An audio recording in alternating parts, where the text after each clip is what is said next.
اسمي مريم فارس وخلونا نبلش. مريم فارس عملت غنية كاس العالم ومثل العادة اللبنانية بلشوا يي شو هالغنية، يي شو هالقرف، يي شو هاللحن، يي شو هالمستوى. عن اي مستوى عم تحكوا؟ اللي بيسمعكم بيقولوا انه كل عمركم تتسمعوا لبيت هوفن، وانت بتاخد صاحبتك بالليل ريس بتروحوا بترقصوا على غنية اكبر غلطة بحياتي، عليت واحد واطي واطي ولاك، وبتصيروا تنطوا هيك مثل شي هوت دوغ هربان من عند اديز. جامعة قطر بدهم اياها هي تغني الغنية، لو بايدها كانت عملت غير غنية المرة، خلص ما بقى تنتقدوها. مريم فارس شو منيحة؟ وين $50؟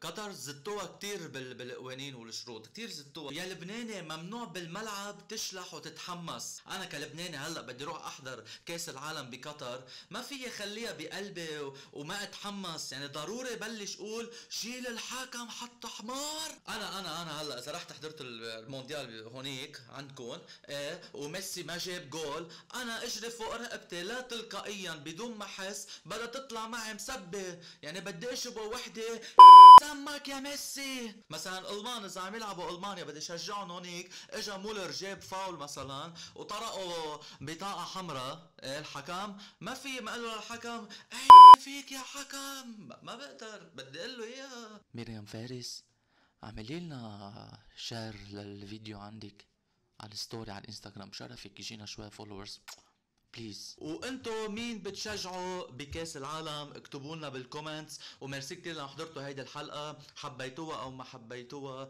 ضحكتوا او ما ضحكتوا، شفتوني بايخ او ما شفتوني بايخ، مثل كل اي